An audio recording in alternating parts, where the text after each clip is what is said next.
पोख तुखार न व्यापई, कंठ मिलिया हर नाम। मन विद्या चरणार बिंद, दर्शन लगड़ा सा। ओट गोबिंद गोपाल राय, सेवा स्वामी ला। बिख्या पोह न सकई, मिल साधु गुण गा। जहाँ ते उपजी तहाँ मिली, सच्ची प्रीत समा। कर गहलीनी पार ब्रह्म, बहुड़ ना विछड़ियाँ। बार जाओ लख बेरिया, हार सज्जन अगम अगा। शर्म पई नारायण, नानक दर पईयां। पोख सुहंदा सर्ब सुख, जिस बख्शे वे परवाह। वाहिगुरु जी का खालसा, वाहिगुरु जी की फतेह। गुरु प्यारी साध संगत जी, धन गुरु अर्जन साहब सच्चे पातशाह महाराज जी की रसना तो उचारण की हुई बाणी 12 माह, जिस दी आपां लड़ीवार विचार साझी करते आ रहे हाँ। इस लड़ी के तहत अज आपां 12 माह बाणी का 11 नंबर शब्द जिसका पाठ श्रवण किया है, जो देसी महीना पोह दा जिस शब्द की वरतों करके सतगुरु जी ने बहुत प्यारा संदेश दिता है कि मनुख की जिंदगी विचों कठोरता, रुखापन खत्म हो जाता है जदों मनुख सच दे नाल सांझ पाउंदा है। हजूर फरमाउंदे ने, शर्म पई नारायण है। शर्म का अर्थ है इज्जत, लाज। शर्म पई नारायण है। उस मालक नूं, उस मालक का जो कर्म है, जो उसका सुभाव है, जिहड़ा उसकी शरण लैंदा है, जिहड़ा उसका ओट आसरा तकदा है, उसकी वो लाज रखता है। शरण विच पैण करके उसकी इज्जत बनती है। तो हजूर फरमाउंदे ने, नानक दर पईयां, जिहड़े उहदे दर ते पै रहिंदे हन, जिहड़े उहदे दर नाल जुड़े रहिंदे ने, उन्हां दी इज्जत बहुत सोहनी बन जाती है, शोभा वाली बन जाती है। जिनी नाम ध्याया गए मुशक्कत काल, नानक ते मुख उजले केती छुट्टी नाल। तो पातशाह इत्थे कहते ने, शर्म पई नारायण है, नानक दर पईयां। हे नानक, जिहड़े उहदे दर ते पै रहिंदे ने, जिहड़े उहदे दर नाल जुड़े रहिंदे ने, शर्म पई नारायण है। उस मालक ने, उस वाहिगुरू अकाल पुरख ने उन्हां दी दर पैण करके इज्जत वधा दित्ती, शोभा वधा दित्ती, उन्हां विच गुण पैदा हो गए। फिर अगे कहते ने, पोख। पो शब्द की वरतों करदियां होइयां गुरुदेव जी फरमाउंदे ने, सुहंदा सर्ब सुख।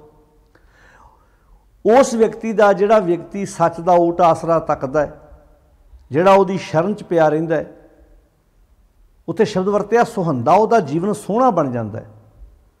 नाल कहता सर्ब सुख, तमाम सुख।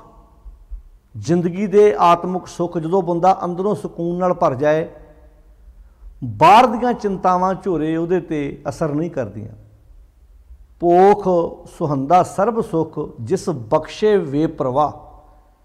वे प्रवाह मालक जिसनूं बख्श लैंदा है, जिहड़ा उहदी मेहर दा पात्र बन जाता है, वो जीवन भी खूबसूरत हो जाता है। तो दुनिया के तमाम सुख जिहड़े अंदरूनी आत्मक, जदों मनुख आत्मक तौर पर सुखी हुंदा है, बाहर दे दुखां नाल लड़न की उहदे विच ताकत पैदा हुंदी है। पातशाह बहुत प्यारा समझाउंदे ने, इत्थे शब्द वरतिया है, जिस बख्शे वे प्रवाह। वे प्रवाह मालक का बहुत वड्डा गुण है। ਆਪਾਂ ਜਦੋਂ ਸਤਿਗੁਰ ਦੀ ਬਾਣੀ ਪੜ੍ਹਦੇ ਹਾਂ, ਸਤਿਗੁਰ ਮੇਰਾ ਬੇਮੋਹਤਾਜ, ਉੱਥੇ ਬੇਮੋਹਤਾਜ ਸ਼ਬਦ ਵਰਤੇ, ਇੱਥੇ ਬੇਪਰਵਾਹ ਸ਼ਬਦ ਵਰਤੇ। ਉਹ ਕਿਸੇ ਦਾ ਮੁਹਤਾਜ ਨਹੀਂ ਹੈ। ਵਾਹਿਗੁਰੂ ਅਕਾਲ ਪੁਰਖ ਜਦੋਂ ਅਸੀਂ ਉਸ ਬੇਪਰਵਾਹ ਦੇ ਦਰ ਤੇ ਡਿੱਗਦੇ ਹਾਂ, ਤੇ ਉਹਦਾ ਦਰ ਕੀ ਹੈ? ਜਦੋਂ ਆਪਾਂ ਬਾਣੀ 'ਚ ਪੜ੍ਹਦੇ ਹਾਂ ਵੀ ਜਦੋਂ ਉਹ ਸਰਵ ਵਿਆਪਕ ਹੈ, ਤੇ ਉਹਦਾ ਦਰ ਵੀ ਸਾਡੇ ਅੰਦਰ ਹੀ ਹੈ, ਉਹਦਾ ਘਰ ਵੀ ਸਾਡੇ ਅੰਦਰ ਹੀ ਹੈ। ਤੋ ਹਜ਼ੂਰ ਬਹੁਤ ਪਿਆਰੇ ਤਰੀਕੇ ਨਾਲ ਸਮਝਾਉਂਦੇ ਨੇ, ਉਹਦਾ ਜੀਵਨ ਖੂਬਸੂਰਤ ਬਣ ਜਾਂਦਾ ਜਿਹੜਾ ਸ਼ਰਨ ਦਾ ਆਸਰਾ ਲੈਂਦਾ, ਓਟ ਆਸਰਾ ਤੱਕਦਾ। ਇੱਥੇ ਸ਼ਰਨ ਆਉਣ ਦਾ ਅਰਥ ਹੈ ਆਪਾ ਭਾਵ ਸਮਰਪਣ ਕਰ ਦੇਣਾ। ਜਿਵੇਂ ਆਪਾਂ ਬਾਣੀ 'ਚ ਬਹੁਤ ਪਿਆਰਾ ਸ਼ਬਦ ਪੜ੍ਹਦੇ ਹਾਂ, ਹਸਤੀ ਸਿਰ ਜਿਉ ਅੰਕੁਸ਼ ਹੈ, ਅਹਰਣ ਜਿਉ ਸਿਰ ਦੇ, ਮਨ ਤਨ ਆਗੇ ਰਾਖੇ ਉਬੀ ਸੇਵ ਕਰੇ। ਇਉ ਗੁਰਮੁਖ ਆਪ ਨਿਵਾਰੀਐ ਸਭ ਰਾਜ ਸ੍ਰਿਸ਼ਟ ਕਾ ਲੇ। ਜਿਵੇਂ ਐਰਣ ਆਪਣਾ ਆਪ ਹਥੌੜੇ ਦੇ ਹਵਾਲੇ ਕਰ ਦਿੰਦੀ ਹੈ, ਜਿਵੇਂ ਹਾਥੀ ਆਪਣਾ ਆਪ ਉਸ ਮੁਹਾਵਤ ਦੇ ਹਵਾਲੇ ਕਰ ਦਿੰਦਾ, ਹਸਤੀ ਸਿਰ ਜੋ ਅੰਕੁਸ਼ ਹੈ, ਜਿਵੇਂ ਹਾਥੀ ਅੰਕੁਸ਼ ਦੇ ਹਵਾਲੇ ਕਰ ਦਿੰਦਾ ਆਪਣੇ ਆਪ ਨੂੰ, ਇੱਦਾਂ ਹੀ ਅਸੀਂ ਆਪਣੇ ਮਨ ਰੂਪੀ ਹਾਥੀ ਨੂੰ ਗੁਰੂ ਅੰਕੁਸ਼ ਦੇ ਹਵਾਲੇ ਕਰਨਾ ਹੈ।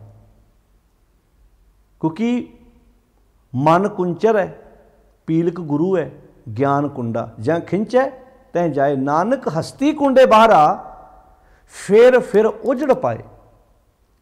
ਮਨ ਕੁੰਚਰ, ਮਨ ਹਾਥੀ ਹੈ, ਪੀਲਕ ਗੁਰੂ, ਗੁਰੂ ਮੁਹਾਵਤ ਹੈ, ਤੇ ਕੁੰਡਾ ਗਿਆਨ ਦਾ ਹੈ।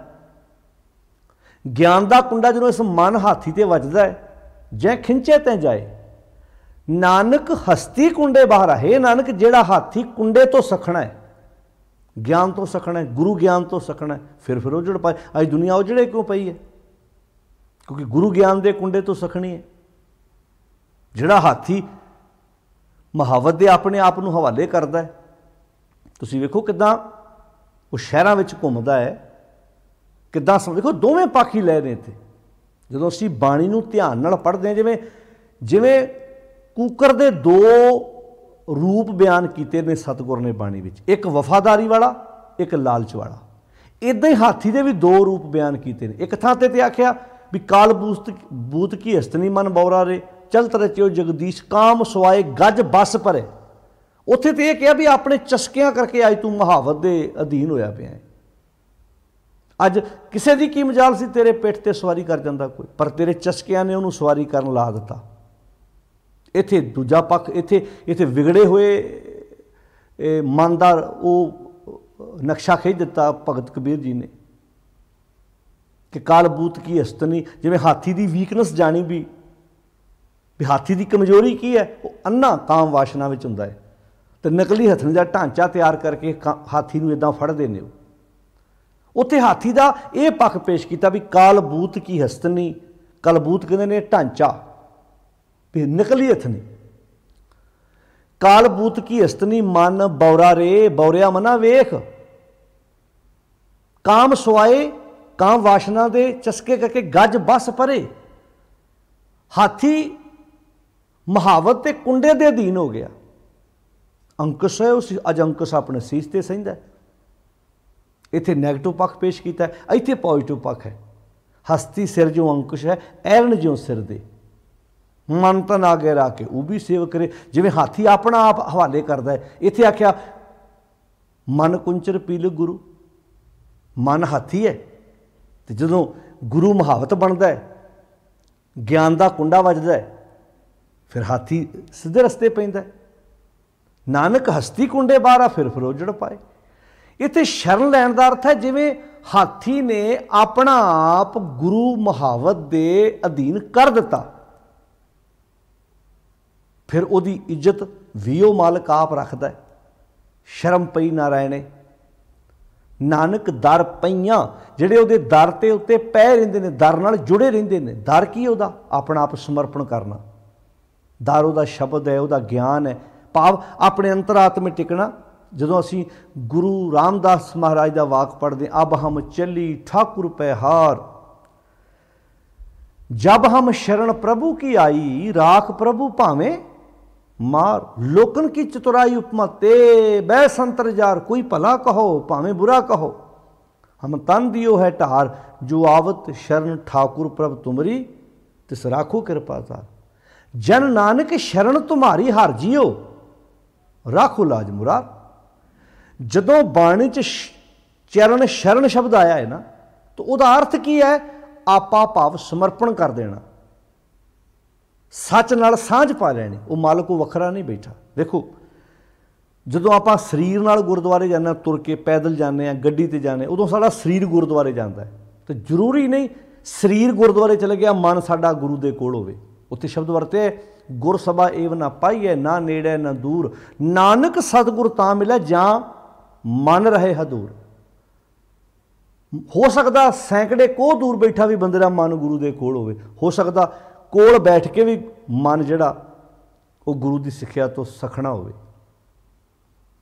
तो इत्थे ऐस कुंडी नूं समझना बहुत जरूरी है। आप समर्पण करना, गुरु दे दर दा आसरा तकना है, फिर उहदी लाज रखदा है, उहदी इज्जत होर वधदी है जदों गुरु नाल सांझ पैंदी है। फिर पातशाह कहंदे ने पोख सुहंदा सर्ब सुख, उहदा जीवन सोहना बन जाता है, सारे सुख मिलते हैं आत्मक जिस बख्शे वे परवाह। तो बख्शदा कदों है? जिहड़ा आप समर्पण कर दिंदा है। बख्शदा भी उहनूं ही है ना जिहड़ा उहदा ओट आसरा तकदा है। फिर पातशाह कहंदे ने पोख तुखार ना व्यापई। हुण इत्थे पोख दे खखे नूं सिहारी है, जिहड़ा थल्ले पोख आया उत्ते खखे नूं औंकड़ है, वो पोख शब्द है। इत्थे पोख महीने द्वारा ये संदेश दे रहे हैं महाराज। पो महीने द्वारा ये उपदेश दिता है महाराज। कहते पोख तुखार ना व्यापई। तुखार का अर्थ है कोरापन, रुखापन, कठोरता। फिर उस बंदे दे मन नूं रुखापन नहीं व्यापदा, कठोरता उहदे जीवन चों निकल जाती है। कहते महाराज कंठ मिलिया हर ना, जिहदे कंठ नाल, कंठ मीनिंग गला, जिहदे गले नाल ना मिलिया। हुण गले चों की निकलदा शब्द, भाव जिहदे गले विच गुरु दा शब्द आ गया, गुरु दी सिੱਖਿਆ आ गई, जिन्हें अपने हिरदे विच सच नूं परो लिया, उहदे जीवन चों कठोरता कोरापन निकल जाता है। देखो कठोरता बारे समझना, बाणी चों आपां बड़ा प्यारा हवाला लेने। तुसीं वेखो पानी दे 3 रूप ने। ठोस जदों बर्फ बन जाता, आइस बन जाती है, उस तो बाद जदों उत्ते हवा पैंदी है, गरमैश हुंदी है सूरज की, उत्ते पैंदी करना पैंदियां ने, फिर पानी बनता है, फिर पानी फिर बर्फ पिघलती है। तो तीजा रूप है जदों आपां उहनूं किसी अग ते भट्ठी ते रखते हैं, भाप बन के फिर उड़दा है। 3 रूप ने पानी के। जदों आपां कहने ठोस है, तरल है, फिर तीजा भाप बन के उड़दा है। हुण जदों बर्फ बन जाता है पानी, तुसीं देखो जदों बर्फ बन गया, सख्त हो गया, सीधी बर्फ काम थोड़ा आउंदी है। बर्फ उदों काम आउंदी है जदों अपने असली रूप, हुण पानी बर्फ जिहड़ा है वो पानी का असली रूप नहीं है, असली रूप पानी है। तो सीधी बर्फ काम नहीं आउंदी जदों तक वो अपने असली रूप च नहीं आउंदी। हुण ध्यान नाल सुणिओ इस गल नूं। जदों असीं सतगुर की बाणी पढ़ते हैं तो गुरुदेव जी ने बहुत प्यारा हवाला दे के समझाया। हुण तां अजकल फ्रिजां घर च ने अपने, अजकल तां बर्फ घर जमदी है। पुराने समय च लोग विआहां शादियां ते आम ही बर्फ के कारखाने चों बर्फ की सिल्ली खरीद के लैके आउंदे सी। 2-2 लै आउणीआं।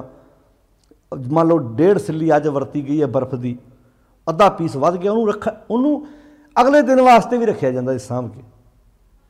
सारी किदां सामभ के रखना, उन्होंने किसी तोड़े च लपेट लैना, तूड़ी वाले कोठे च रख लैना, उहदे बन्ने बन्ने हवा ना लगन देनी, क्योंकि बर्फ हवा नाल पिघलदी है जां सूरज दी किरणां नाल गरमैश नाल पिघलदी है। सूरज तो बचा के रखना उन्होंने। हुण तुसीं बर्फ की सिल्ली लिया के बाहर बर्फ विच धुप्पे रख दिओ, सूरज विच, उन्हें हौली हौली रूम पिघल जाना। हुण इत्थे शब्द वरत्या गुरुदेव ने, कहणगे सूरज किरण मिले जल का जल हुआ राम। इत्थे गल किहड़ी हो रही है? साडे दिमाग च एकदम इदां आउंदा भी शायद फिर मरण की गल हो रही है, भी जदों बंदा मरदा है उदों सूरज किरण मिले, जिवें सूरज दीआं किरणां सूरज भी जाके मिल जांदियां ने, इदां बंदा उहदी डेथ हो गई।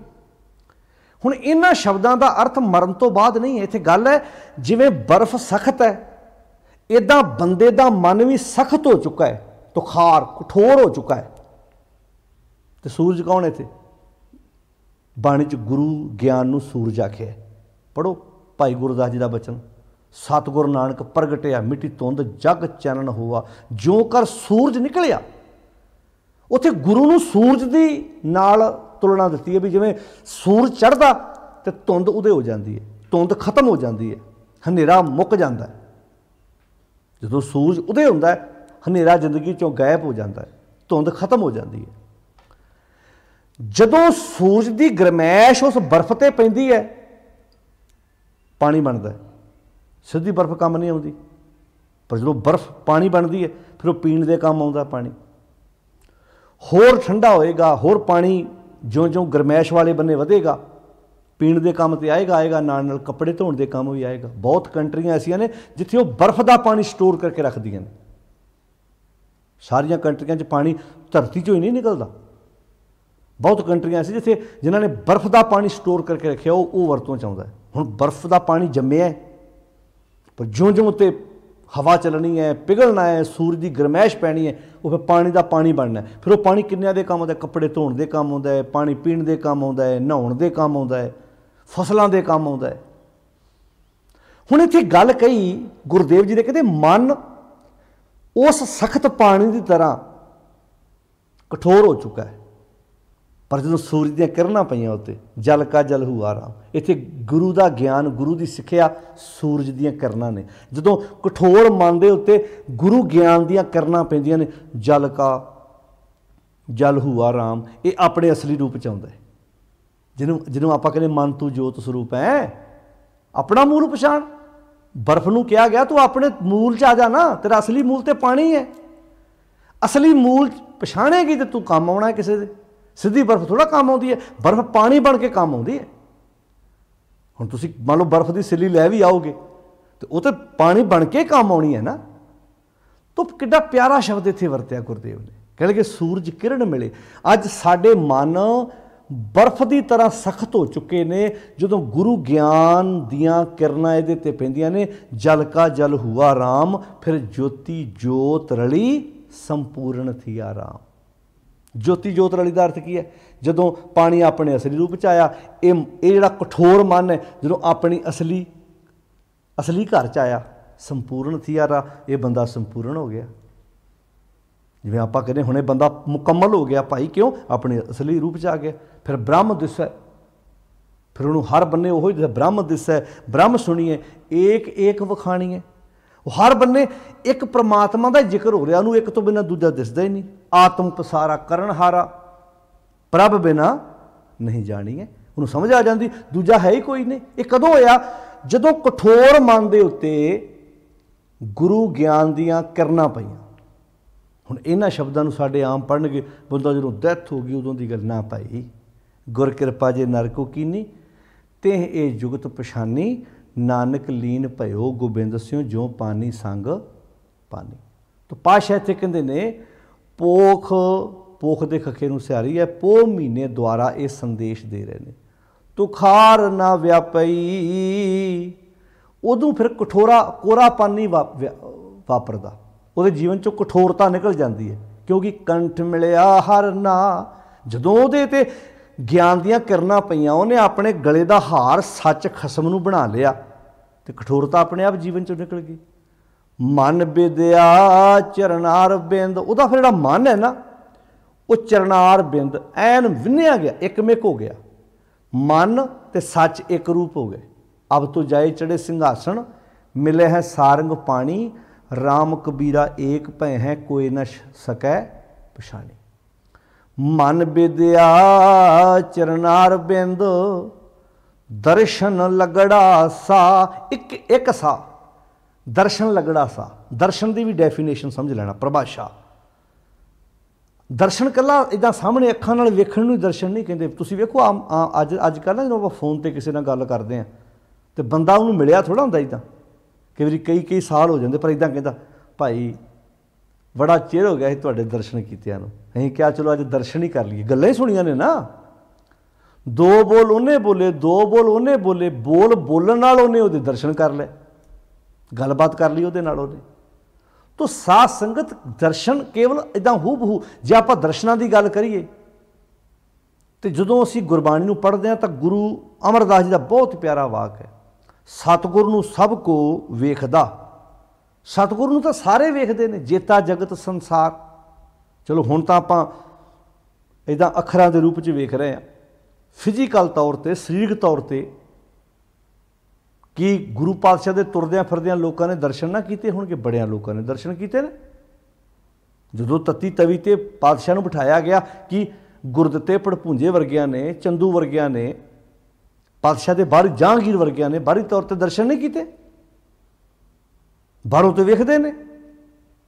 ਮੋਹਨ ਗੁਰੂ ਸਾਹਿਬ ਜੀ ਦੇ ਬਾਹਰੀ ਤੌਰ ਤੇ ਦਰਸ਼ਨ ਨਹੀਂ ਕਰਦਾ ਹੋਏਗਾ, ਸ੍ਰੀ ਚੰਦ ਬਾਹਰੀ ਤੌਰ ਤੇ ਦਰਸ਼ਨ ਨਹੀਂ ਕਰਦਾ ਹੋਏਗਾ ਕਿ ਇੱਦਾਂ ਬਾਹਰੋਂ ਵੇਖਣੇ ਦਰਸ਼ਨ ਨਹੀਂ। ਹੁਣ ਡਾਕਟਰ ਨੂੰ ਵੇਖ ਕੇ ਮਰੀਜ਼ ਠੀਕ ਹੋ ਜਾਂਦਾ, ਉਹਦੀ ਮੈਡੀਸਨ ਲੈਂਦਾ, ਉਹਦੀ ਸਲਾਹ ਲੈਂਦਾ, ਜੋ ਉਹਨੇ ਮੈਡੀਸਨ ਲਿਖ ਕੇ ਦਿੱਤੀ ਹੈ ਉਹ ਟਾਈਮ ਨਾਲ ਖਾਣੀ ਪੈਂਦੀ, ਪਰਹੇਜ਼ ਕਰਨਾ ਪੈਂਦਾ। ਦਰਸ਼ਨ ਦੀ ਡੈਫੀਨੇਸ਼ਨ ਸਮਝਣੀ ਆਪਾਂ। ਸਤਿਗੁਰ ਨੂੰ ਸਭ ਕੋ ਵੇਖਦਾ, ਜੇਤਾ ਜਗਤ ਸੰਸਾਰ, ਡਿਠੈ ਮੁਕਤ ਨਾ ਹੋਵੇ। ਜਿੱਦਾਂ ਡਾਕਟਰ ਨੂੰ ਵੇਖਣ ਨਾਲ ਮਰੀਜ਼ ਠੀਕ ਨਹੀਂ ਹੁੰਦਾ, ਟੀਚਰ ਨੂੰ, ਪ੍ਰਿੰਸੀਪਲ ਨੂੰ ਵੇਖ ਕੇ ਥੋੜ੍ਹਾ ਪੜ੍ਹਾਈ ਆ ਜਾਂਦੀ ਹੈ। ਜਿਚਰ ਸ਼ਬਦ ਨਾ ਕਰੇ ਵਿਚਾਰ। ਹੁਣ ਇੱਥੇ ਸ਼ਬਦ ਵਿਚਾਰ ਦੇ ਅਰਥ ਇਹ ਵੀ ਨਾ ਸਮਝ ਲੈਣਾ ਵੀ ਜਿੱਦਾਂ ਇੱਥੋਂ ਹੁਣ ਸ਼ਬਦ ਵਿਚਾਰਿਆ ਜਾ ਰਿਹਾ, ਇਹ ਦਰਸ਼ਨ ਹੋ ਗਏ, ਤੁਸੀਂ ਸੁਣ ਲਏ ਤੇ ਮੈਂ ਇੱਦਾਂ ਕਰ ਲਿਆ। ਨਹੀਂ, ਜਦੋਂ ਇਹ ਸ਼ਬਦ ਸਾਡਾ ਅਮਲੀ ਜੀਵਨ ਨਹੀਂ ਬਣਦਾ, ਜਦੋਂ ਇਹ ਸ਼ਬਦ ਸਾਡਾ ਆਚਾਰ ਨਹੀਂ ਬਣਦਾ, ਕਰੈਕਟਰ 'ਚ ਨਹੀਂ ਆਉਂਦਾ, ਉਦੋਂ ਤੱਕ ਅਸੀਂ ਗੁਰੂ ਦੇ ਦਰਸ਼ਨ ਨਹੀਂ ਕੀਤੇ। ਜਿਵੇਂ ਮਰੀਜ਼ ਨੂੰ ਡਾਕਟਰ ਨਹੀਂ ਕਹਿੰਦਾ ਕੱਲੀ ਦਵਾਈ ਦੱਸਣ ਨਾਲ ਖਰੀਦ ਕੇ ਘਰ ਲਿਜਾਣ ਨਾਲ ਥੋੜ੍ਹਾ ਠੀਕ ਹੋਏਗਾ ਤੂੰ। ਇਹ ਤੇਰੇ ਵਿਹਾਰ 'ਚ ਆਉਣੀ ਚਾਹੀਦੀ ਹੈ। ਤੂੰ ਟਾਈਮ ਨਾਲ ਕਿਹੜੀ ਮੈਡੀਸਨ ਖਾਣਾ ਖਾਣ ਤੋਂ ਪਹਿਲਾਂ ਖਾਣੀ ਹੈ, ਕਿਹੜੀ ਮੈਡੀਸਨ ਖਾਣਾ ਖਾਣ ਤੋਂ ਬਾਅਦ 'ਚ ਖਾਣੀ ਹੈ, ਫਿਰ ਜਾ ਕੇ ਠੀਕ ਹੋਏਗਾ ਤੂੰ ਕਵੇਂ ਹੁਣ ਮੈਂ ਡਾਕਟਰ ਦੇ ਦਰਸ਼ਨ ਕਰ ਲਿਆ, ਚਲੋ ਇਹ ਤੋਂ ਅੱਗੇ ਮੈਡੀਸਨ ਦੇ ਦਰਸ਼ਨ ਕਰ ਲਾ, ਤੂੰ ਮੈਡੀਸਨ ਆਪਣੇ ਕੋਲ ਰੱਖ ਲਾ, ਈਵਨ ਇੱਥੋਂ ਤੱਕ ਮੈਡੀਸਨ ਖਾ ਵੀ ਲਾ, ਪਰ ਨਾਲ ਪਰਹੇਜ਼ ਕਰਨਾ ਪੈਣਾ ਵੀ ਕਿਹੜੀ ਚੀਜ਼ ਖਾਣ ਨਾਲ ਰੋਗ ਵੱਧਦਾ, ਇਹਦਾ ਧਿਆਨ ਰੱਖਣਾ ਪੈਣਾ ਹੈ। ਇੱਥੇ ਦਰਸ਼ਨ ਦੇ ਅਰਥ ਇਕੱਲੇ ਇਹਨਾਂ ਨਹੀਂ ਵੀ ਮੈਂ ਬਾਹਰੀ ਤੌਰ ਤੇ ਵੇਖ ਲਿਆ।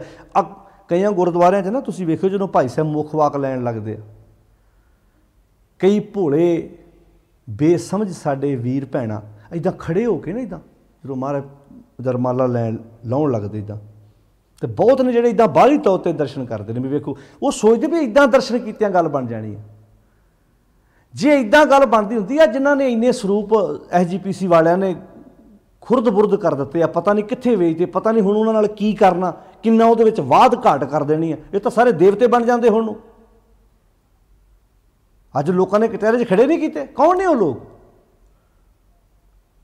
ਹੁਣ ਸੋਚ ਕੇ ਵੇਖੋ ਤੁਸੀਂ, ਇਹੋ ਕੰਮ ਕਿਸੇ ਹੋਰ ਨੇ ਕੀਤਾ ਹੋਵੇ, ਉਦੋਂ ਸੌਦੇ ਵਾਲੇ ਦੇ ਚੇਲਿਆਂ ਵੱਲੋਂ ਇਹ ਕੰਮ ਹੋਇਆ ਸੀ ਤੇ ਕਿੱਦਾਂ ਸਾਰਿਆਂ ਨੇ ਪਿੱਟ ਸਿਆਪਾ ਪਾਇਆ ਸੀ। ਤੇ ਅੱਜ ਕਰਨ ਵਾਲੇ ਕੌਣ ਨੇ, ਜਿਨ੍ਹਾਂ ਨੂੰ ਅਸੀਂ ਸਾਰਾ ਕੁਝ ਦੇ ਕੇ ਬੈਠੇ ਹਾਂ?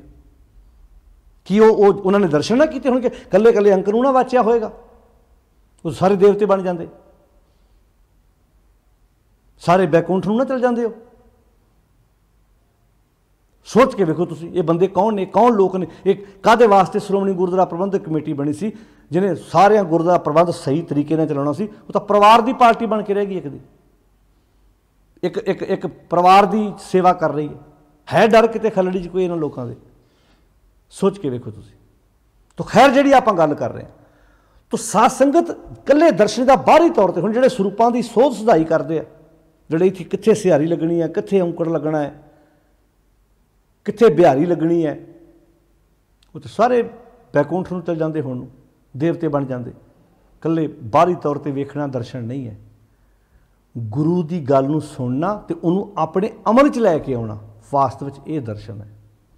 ਕੱਲਾ ਇੱਦਾਂ ਫਿਜ਼ੀਕਲ ਤੌਰ ਤੇ ਵੇਖਣਾ ਦਰਸ਼ਨ ਨਹੀਂ। ਸਤਿਗੁਰ ਨੂੰ ਸਭ ਕੋ ਵੇਖਦਾ, ਜੇਤਾ ਜਗਤ ਸੰਸਾਰ, ਡਿਠੈ ਮੁਕਤ ਨਾ ਹੋਵਈ, ਜਿਚਰ ਸ਼ਬਦ ਨਾ ਕਰੇ ਵਿਚਾਰ। ਮਨ ਬੇਦਿਆ ਚਰਨਾਰ ਬਿੰਦ, ਮਨ ਵਿੰਨਿਆ ਗਿਆ ਚਰਨਾਂ ਦੇ ਨਾਲ, ਇੱਕਮਿਕ ਹੋ ਗਿਆ, ਸ਼ਬਦ ਨਾਲ ਇੱਕਮਿਕ ਹੋ ਗਿਆ। ਦਰਸ਼ਨ ਲਗੜਾ ਸਾਹ, ਇੱਕ ਸਾਹ ਲਗਾਤਾਰ ਹੀ ਮਨ ਇੱਕਮਿਕ ਹੋਇਆ ਪਿਆ ਹੈ, ਇੱਕਮਿਕ ਐਨ ਸਾਂਝ ਪਈ ਹੋਈ ਹੈ। ਤੋ ਇਹਨਾਂ ਗੱਲਾਂ ਨੂੰ ਸਮਝਣਾ ਬਹੁਤ ਜ਼ਰੂਰੀ ਹੈ। ਪਾਤਸ਼ਾਹ ਜੀ ਨੇ ਹਰ ਪੱਖ ਤੋਂ ਸਾਡੀ ਅਗਵਾਈ ਕੀਤੀ ਹੈ। ਫਿਰ ਅੱਗੇ ਕਹਿੰਦੇ ਨੇ, ਓਟ ਗੋਬਿੰਦ ਗੋਪਾਲ ਰਾਏ। ਓਟ, ਵੈਸੇ ਤਾਂ ਹਰ ਇੱਕ ਚੀਜ਼ ਨੂੰ ਓਟ ਹੈ। ਸਾਡੀ ਬੋਡੀ ਨੂੰ ਖੁਰਾਕ ਦੀ ਓਟ ਹੈ, ਖੁਰਾਕ ਨਾ ਮਿਲੇ ਤਾਂ ਬੋਡੀ ਤੁਰਦੀ ਨਹੀਂ ਅੱਗੇ। ਸਵਾਸਾਂ ਦਾ ਓਟ ਹੈ, ਸਵਾਸ ਸਾਡੀ ਜ਼ਿੰਦਗੀ ਦਾ, ਜਿਵੇਂ ਸਾਡੇ ਜੀਵਨ ਦਾ ਮੂਲ ਹਵਾ ਹੈ। ਸਿੱਧਾ ਨੇ ਸਵਾਲ ਹੀ ਕੀਤਾ ਸੀ ਨਾ ਵੀ ਕਵਣ ਮੂਲ ਕਵਣ ਮਤ ਵੇਲਾ, ਤੇ ਗੁਰਦੇਵ ਦਾ ਜਵਾਬ ਸੀ ਪਵਨ ਆਰੰਭ ਸਤਿਗੁਰ ਮਤ ਵੇੜਾ। ਪਵਨ ਆਰੰਭ ਹੈ, ਸਾਡੇ ਸਰੀਰ ਦਾ ਸਾਰਾ ਜਿਹੜਾ ਬੇਸ ਹੈ ਹਵਾ 'ਤੇ ਟਿਕਿਆ, ਆਕਸੀਜਨ ਜਿਹਨੂੰ ਆਪਾਂ ਕਹਿੰਦੇ, ओट जिवें साडी बॉडी नूं हवा की जरूरत है, पानी की जरूरत है, खुराक की जरूरत है, ओट तो बिना तो गल बनती नहीं। आसरा तो पातशाह इत्थे कहंदे ने ओट जे आसरा तकना किहदा तक, गोविंद, विंद का अर्थ मालक, गोविंद धरती का मालक, गोपाल, पाल का अर्थ पालन वाला, गो धरती, धरती नूं पालन वाला, एक गुण ने परमात्मा के। ओट गोबिंद गोपाल राय राजा सेवा स्वामी ला, ओदा ओट आसरा तकना ही स्वामी की असली सेवा है। तो ओट आसरा तकना की आ है, मेरे मन सतगुरु की सेवा लाग, मेरे मना सतगुरु की सेवा च लग जा। सतगुरु की सेवा केड़ी भला?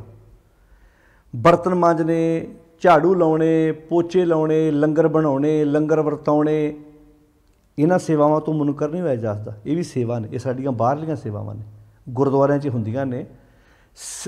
करोना के टाइम च सैकड़े हज़ारां लखां परिवारां नूं गुरुद्वारियां चों लंगर बन के उन्हां दी हैल्प हुई है, रल के वीरां ने कीता है, बहुत प्रबंध कमेटियां भी अगे आईयां ने। इन्हां तो मुनकर नहीं होया जा सकदा। ये सेवा सी साडे शरीर दी फिजिकल, पर एक मन की सेवा भी हैगी है। वो किहड़ी भला? किते ऐसा तो नहीं भी उस सेवा तो असीं विरवे रह गए, सखणे रह गए। वो किहड़ी है?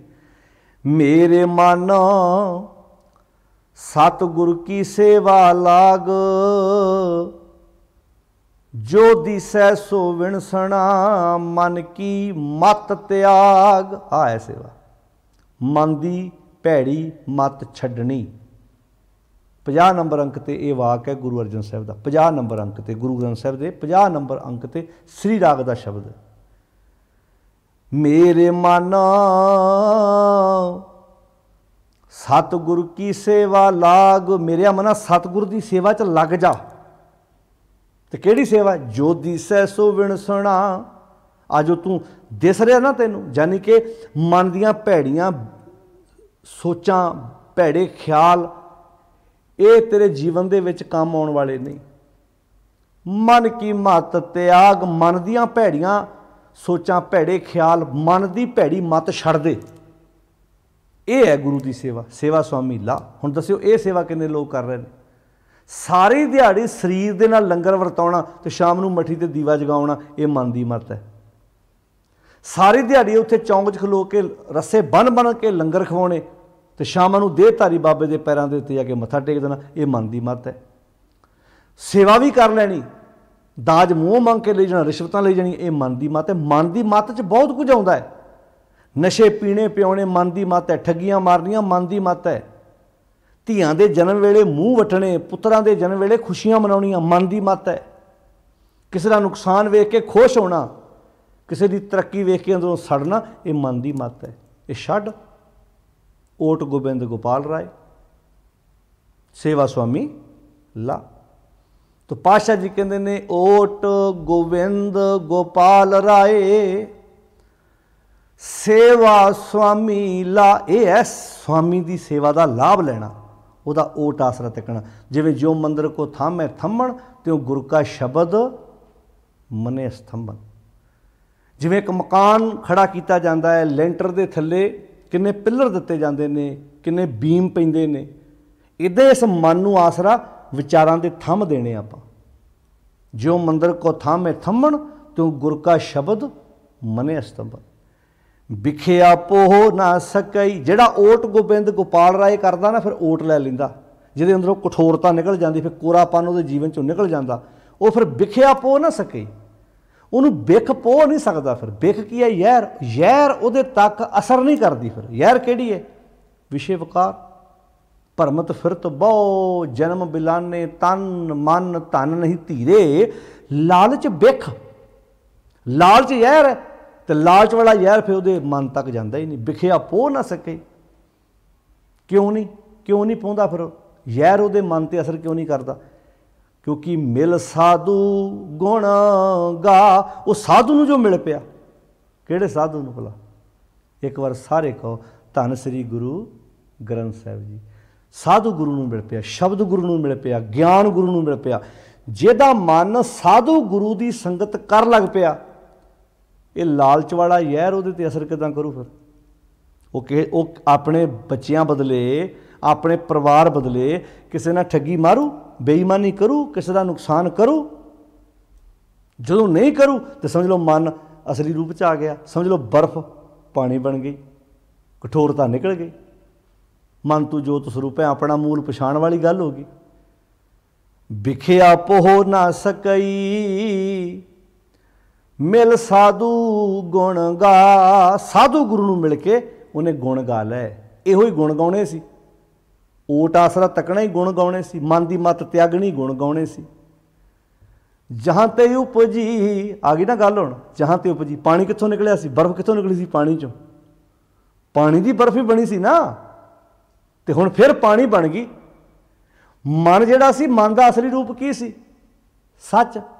सच चों निकलिया सी, उत्थों पैदा होया सी, कुराए पै गया। जहां ते उपजी तहां मिली, सच्ची प्रीत समा। जिथों पैदा होई सी, कहो कबीर हम राम की अंश, हुण उसे च फिर लीन हो गई। जहां ते उपजी, जिथों पैदा हुई सी, तहां मिली, उत्थे मिल गई। हुण एकमिक हो गई। पानी अपने असली रूप च आ गया, वरतों च आउण लग पिया। अज मन अपनी कठोरता क्यों नहीं छड्ड रहा? क्योंकि अपने असली रूप च नहीं। मन का असली रूप नहीं है। एवें थोड़ा महाराज ने आख्या सी, ए मन शक्ति, ए मन सीओ, ए मन पंच तत्त को जियो, ए मन ले जो उन मन रहे, तो तीन लोग की बातें कहे। कि हुण जिहदा मन सच विच लीन हो गया, फिर तीन लोग की बात है। वो तो फिर उच्चियां गल्लां करदा, उसदी सुरत उच्ची हो जाती है। तो जिहड़ा मन शरीर दीयां परिक्रमा करी जांदा है, बहुते दे मन तुसीं वेखो शरीर दीयां परिक्रमा करदा। अज मैं की पाउणा है, की लाउणा है, की खाना है, किहड़ी पग बन्ननी है, किहड़े कपड़े पाउणे ने, एनर्जी इसे शरीर ते ही, किहड़ी जुत्ती पाउणी है, मैचिंगां ते ही सारी जिंदगी लंघ जाती है। शरीर दीयां परिक्रमा, की खाना है, की पाउणा, उसदी जिंदगी का बेस ही इहो आ। घंटियां बद्धी इसे ते ला दिंदा है। तो एक वो कहता नहीं, ये तो पेट्रोल है, डीजल है, काम तो कुछ होर करने ने, मैं इन्हां कामां ते अपनी एनर्जी वेस्ट नहीं करनी, नहीं करनी। पातशाह जी की कहते हैं इत्थे, जहां ते उपजी तहां मिली। जिथों उपजी सी, जिथों निकलिया सी, जिहड़ा मेन धुरा सी, मूल सी, फिर उत्थे ही लीन हो गई आण के। कौन? ये मन की बिरती, ये मन, ये जीव जिस सच नालों टुटिया सी। एवें थोड़ा आख्या सी, जैसी अगन उधर मैं, तैसी बाहर माया। माया अगन सब इको जेही करते खेल रचाया, जात सुभाना तां जम्मिया परिवार भला पाया। लिव छुड़की लगी तृष्णा, लिव टुटी सी, तृष्णा ने नप लिया आण के। अज फिर वो लिव फिर आ गई। जहां ते उपजी तैं मिली, सच का रूप हो गया, असली धुरे नाल जुड़ गया, अपने नाल मूल नाल जुड़ गया। जहां ते उपजी तैं मिली।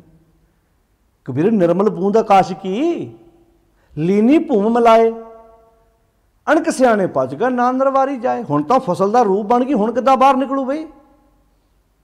इस करके इत्थे गल बड़ी कमाल दी कि जहां ते उपजी तां मिली, सच्ची प्रीत समा। ये सच्ची प्रीत है भी मन की भैड़ी मत छड्ड दित्ती, मन अपने असली रूप च आ गया। कर गह लीनी, कर मीनिंग हथ, कर गह लीनी। हुण आपां पहलां भी कई बारी बेनती की है भी हत्थ फड़न लई भी हत्थ चाहिए अगे। तो की परमात्मा का हत्थ हैगा? वो तो निराकार है, उसका किहड़ा हत्थ है, उसके किहड़े पैर ने? ध्यान ना सुणो इन्हां गल्लां नूं, इन्हां गल्लां दा जवाब बाणी च हैगा। इत्थे लिखिआ कर गह लीनी, हत्थ फड़ के ना पार ब्रह्म ने अपने नाल जोड़ लिया। बौड़ ना विछड़ियां, वो दोबारा विछड़दी नहीं है। औखी घड़ी ना देखण देई, इनू देई पढ़ना, देई नहीं पढ़ना। देई इदां होना जिवें असीं हुकम कर रहे हुंदे आ भी मैनूं औखी घड़ी ना वेखण देई, ना ना, इनू पढ़ना औखी घड़ी ना देखण देई।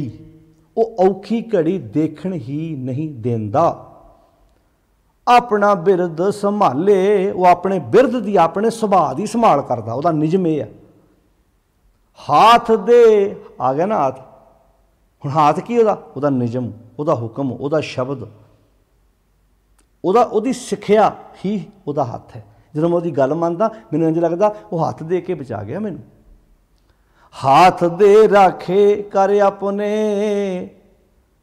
ਸਾਸ ਸਾਸ ਪ੍ਰਤ ਪਾਲੇ ਪ੍ਰਭ ਸਿਉ ਲਾਗ ਰਹਿਓ ਮੇਰਾ ਚੀਤ। ਹੁਣ ਮੇਰਾ ਚਿੱਤ ਪ੍ਰਭੂ ਨਾਲ ਲੱਗਾ ਹੋਇਆ, ਸੱਚ ਨਾਲ ਇਕਮਿਕ ਹੋ ਗਿਆ। ਜੈ ਤੇ ਉਪਜੀ ਤੈ ਮਿਲੀ।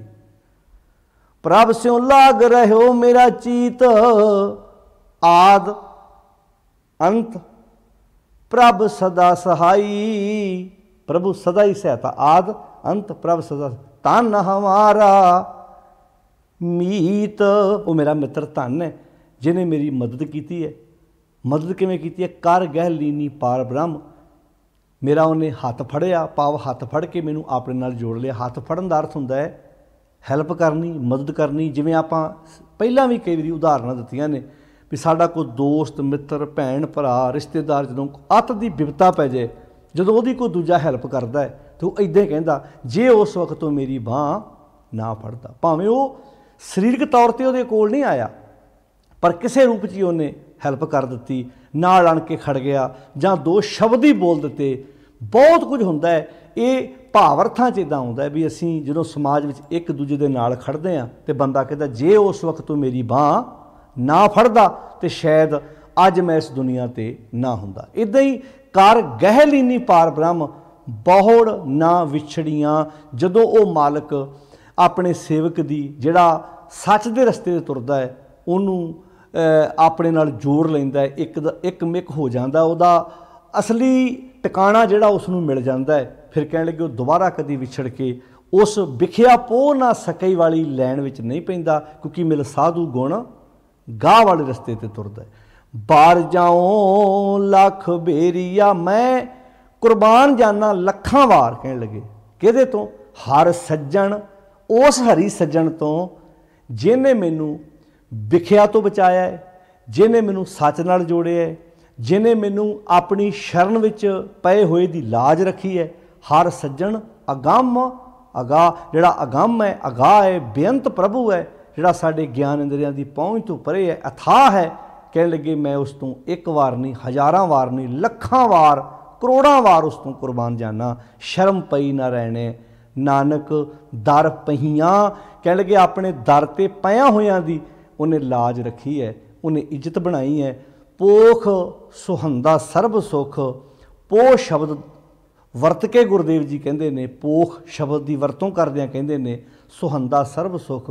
ਉਹਦਾ ਜੀਵਨ ਬਹੁਤ ਸੋਹਣਾ ਬਣ ਜਾਂਦਾ ਹੈ ਅਤੇ ਦੁਨੀਆ ਦੇ ਤਮਾਮ ਸੁੱਖ, ਕਿਹੜੇ ਸੁੱਖ? ਆਤਮਿਕ ਸੁੱਖ, ਜਿਹੜੀ ਆਤਮਿਕ ਸਰਮਾਇਆ ਉਹਦੇ ਕੋਲ ਬਚਿਆ ਰਹਿੰਦਾ ਹੈ। ਜਿਸ ਬਖਸ਼ੇ ਬੇਪਰਵਾਹ, ਜਿਹੜਾ ਬੇਪਰਵਾਹ ਦਾ ਹੋ ਜਾਂਦਾ ਹੈ, ਬੇਪਰਵਾਹ ਮਾਲਕ ਫਿਰ ਉਹਨੂੰ ਹਮੇਸ਼ਾ ਹੀ ਉਹਦੇ ਜੀਵਨ ਵਿੱਚ ਸਕੂਨ ਭਰਦਾ ਹੈ। ਕਿਉਂਕਿ ਜਦੋਂ ਸੱਚੇ ਨਾਲ ਜੁੜੀਏ, ਸੱਜਣ ਸੱਚਾ ਪਾਤਸ਼ਾਹ ਸਿਰ ਸ਼ਾਹਾਂ ਦਾ ਸ਼ਾਹ, ਜਿਸ ਪਾਸ ਬੈਠਿਆਂ ਸੋਹੀ ਹੈ ਸਭਨਾਂ ਦਾ ਵੇਸਾ। ਆਓ ਆਪਾਂ ਵੀ ਮਨ ਕਰਕੇ ਉਸ ਸੱਚੇ ਦੀ ਸੰਗਤ ਕਰੀਏ ਅਤੇ ਸਾਡਾ ਜੀਵਨ ਖੂਬਸੂਰਤ ਬਣ ਸਕੇ। ਅੱਜ ਆਪਾਂ ਪੋਖ ਮਹੀਨੇ ਦੁਆਰਾ ਜੋ ਸੰਦੇਸ਼ ਗੁਰੂ ਅਰਜਨ ਸਾਹਿਬ ਜੀ ਨੇ ਸਮੁੱਚੀ ਮਾਨਵਤਾ ਦੀ ਝੋਲੀ 'ਚ ਪਾਇਆ ਹੈ, ਉਹਨੂੰ ਆਪਾਂ ਬੜੇ ਪਿਆਰੇ ਤਰੀਕੇ ਨਾਲ ਵਿਚਾਰਨ ਦੀ ਕੋਸ਼ਿਸ਼ ਕੀਤੀ ਹੈ। ਵੀ ਪੋਖ ਤੁਖਾਰ ਨਾ ਵਿਆਪੀ। ਤੁਖਾਰ ਦਾ ਅਰਥ ਹੈ ਕੋਰਾਪਨ, ਕਠੋਰਤਾ। ਕੱਕਰ ਜਿਹਨੂੰ ਆਪਾਂ ਕਹਿੰਦੇ ਵੀ ਬਹੁਤ ਠੰਡ ਹੈ, ਕਠੋਰਤਾ ਪਈ ਹੋਈ ਹੈ। ਆਪਾਂ ਆਮ ਹੀ ਕੱਕਰ ਸ਼ਬਦ ਬੋਲਦੇ ਜਦੋਂ ਪਾਣੀ ਜੰਮ ਜਾਂਦਾ ਸੀ, ਬਾਹਰ ਕੋਰਾ ਪਿਆ ਹੋਣਾ, ਪਕਣਾ ਅੱਜ ਬੜਾ ਕੋਰਾ ਪਿਆ ਹੈ। ਕਹਿੰਦੇ ਮਨ ਵੀ ਅੱਜ ਕਠੋਰ ਹੋਇਆ ਪਿਆ ਹੈ। ਪਰ ਉਹਨਾਂ ਦੇ ਮਨ ਦੀ ਕਠੋਰਤਾ ਮੁੱਕ ਜਾਂਦੀ ਹੈ। ਕਿਹਨਾਂ ਦੀ? ਕਹਿੰਦੇ ਕਿ ਕੰਠ ਮਿਲਿਆ ਹਰਨਾ, ਜਿਹੜੇ ਸਦਾ ਹੀ ਉਸ ਖਸਮ ਨਾਲ ਸਾਂਝ ਪਾ ਕੇ ਆਪਣਾ ਜੀਵਨ ਜਿਉਂਦੇ ਨੇ। ਆਓ ਆਪਣੇ ਜੀਵਨ ਨੂੰ ਖੂਬਸੂਰਤ ਬਣਾਉਣ ਲਈ ਗੁਰਦੇਵ ਜੀ ਦੇ ਇਹਨਾਂ ਅਮੋਲਕ ਬਚਨਾਂ ਨੂੰ ਆਪਣੀ ਜ਼ਿੰਦਗੀ ਦਾ ਆਧਾਰ ਬਣਾਈਏ, ਜ਼ਿੰਦਗੀ ਖੂਬਸੂਰਤ ਬਣਾਈਏ। ਸਾਧ ਸੰਗਤ ਜੀ, ਅੱਜ ਆਪਾਂ 11 ਨੰਬਰ ਸ਼ਬਦ 12ਵਾਂ ਬਾਣੀ ਦੀ ਜਿਹੜਾ ਹੈ ਲੜੀ 'ਚ ਆਉਂਦਾ ਹੈ, 135 ਨੰਬਰ ਅੰਕ 'ਤੇ ਉਸ ਦੀ ਵਿਚਾਰ ਰਲ ਮਿਲ ਕੇ ਸਾਂਝੀ ਕੀਤੀ ਹੈ। ਆਪ ਸਹਿਜ ਪਾਠ ਕਰੋ, ਬਾਣੀ ਆਪ ਪੜ੍ਹੋ ਅਤੇ ਆਪ ਇਹਨਾਂ ਅਰਥਾਂ ਨੂੰ ਪੜ੍ਹ ਕੇ ਸਮਝ ਕੇ, ਜਿਹੜੇ ਦਰਸ਼ਨਾਂ ਦੀ ਆਪਾਂ ਡੈਫੀਨੇਸ਼ਨ ਅੱਜ ਗੁਰਬਾਣੀ 'ਚੋਂ ਸਮਝੀ ਹੈ, ਦਰਸ਼ਨ ਦਾ ਅਰਥ ਹੀ ਹੈ ਸ਼ਬਦ ਸਮਝ ਕੇ ਵਿਚਾਰ ਕੇ। ਜਿਵੇਂ ਆਪਾਂ ਸ਼ਬਦ ਵਿਚਾਰ ਦੀ ਜਦੋਂ ਗੱਲ ਕਰਦੇ ਹਾਂ, ਉਹਦਾ ਅਰਥ ਨਹੀਂ ਵੀ ਆੜਾ ਸਟੇਜ ਤੋਂ ਸ਼ਬਦ ਵਿਚਾਰਿਆ ਜਾ ਰਿਹਾ ਤੁਸੀਂ ਸੁਣ ਰਹੇ ਜੇ ਅਤੇ ਇਹ ਸ਼ਬਦ ਵਿਚਾਰ ਹੈ, ਨਹੀਂ। ਅਸਲੀ ਸ਼ਬਦ ਵਿਚਾਰ ਉਹ ਹੈ ਜਦੋਂ ਸਾਡਾ ਮਨ ਉਸ ਸ਼ਬਦ ਅਨੁਸਾਰ ਢਲਦਾ ਹੈ ਅਤੇ ਮਨ ਸ਼ਬਦ ਦਾ ਰੂਪ ਬਣ ਜਾਂਦਾ ਹੈ, ਮਨ ਚੰਗਾ ਸੋਚਦਾ ਹੈ। ਇਹ ਹੈ ਅਸਲ ਦੇ ਵਿੱਚ ਸ਼ਬਦ ਵਿਚਾਰ। ਜਦੋਂ ਆਖਿਆ ਜੇ ਚਿਰ ਸ਼ਬਦ ਨਾ ਕਰੇ ਵਿਚਾਰ, ਅਤੇ ਸ਼ਬਦ ਵਿਚਾਰ ਜੇ ਇਹੋ ਸ਼ਬਦ ਵਿਚਾਰ ਹੈ ਤਾਂ ਹਰ ਬੰਦਾ ਕਰ ਵੀ ਨਹੀਂ ਸਕਦਾ। ਫਿਰ ਤਾਂ ਕੋਈ ਬੰਦੇ ਹੀ ਕਰਨਗੇ ਨਾ। ਹੁਣ ਸ਼ਬਦ ਵਿਚਾਰ ਤੇ ਕੁਝ ਬੰਦੇ ਕਰਦੇ, ਸਾਰੇ ਨਹੀਂ ਕਰਦੇ। ਪਰ ਮੰਨਣ ਵਾਲੇ ਸਿੱਖਿਆ ਲੈਣ ਵਾਲੇ, ਜਿਵੇਂ ਮੈਡੀਕਲ, ਜਿਵੇਂ ਆਪਾਂ ਡਾਕਟਰ ਦੀ ਗੱਲ ਕਰਦੇ ਹਾਂ, ਡਾਕਟਰ ਸਾਰੇ ਥੋੜ੍ਹਾ ਹੁੰਦੇ ਨੇ, ਪਰ ਡਾਕਟਰ ਦੀ ਲਈ ਹੋਈ ਸਲਾਹ ਤਾਂ ਸਾਰੇ ਵਰਤ ਸਕਦੇ ਆ ਨਾ, ਸਿੱਖਿਆ ਤੇ ਲੈ ਹੀ ਸਕਦੇ ਆ ਨਾ। ਇੱਦਾਂ ਹੀ ਗੁਰੂ ਦਾ ਪਿਆਰਾ ਉਪਦੇਸ਼ ਜਦੋਂ ਅਸੀਂ ਆਪਣੀ ਜ਼ਿੰਦਗੀ 'ਚ ਧਾਰਨ ਕਰਦੇ ਹਾਂ, ਅਮਲੀ ਜੀਵਨ ਜਿਉਂਦੇ ਹਾਂ, ਇਹੋ ਹੀ ਅਸਲ ਦੇ ਵਿੱਚ ਸਾਡੇ ਜੀਵਨ ਦੇ ਵਿੱਚ ਗੁਰੂ ਦੇ ਸ਼ਬਦ ਦੀ ਵਿਚਾਰ ਹੈ। ਆਓ ਗੁਰੂ ਦੇ ਸ਼ਬਦ ਦੀ ਵਿਚਾਰ ਕਰਕੇ ਅਸਲੀ ਦਰਸ਼ਨ ਅਸੀਂ ਆਪਣੇ ਸਤਿਗੁਰ ਦੇ ਕਰੀਏ। ਸਾਰਿਆਂ ਦਾ ਧੰਨਵਾਦ ਜੀ। ਇੰਨੇ ਕੁ ਬਚਨ ਪ੍ਰਵਾਨ ਕਰਨੇ। ਅਦਬ ਸਤਿਕਾਰ ਨਾਲ ਫਤਿਹ ਬੁਲਾਓ, ਬਹੁਤ ਪਿਆਰ ਨਾਲ ਆਖੋ ਸਾਧ ਸੰਗਤ। ਵਾਹਿਗੁਰੂ ਜੀ ਕਾ ਖਾਲਸਾ, ਵਾਹਿਗੁਰੂ ਜੀ ਕੀ ਫਤਿਹ।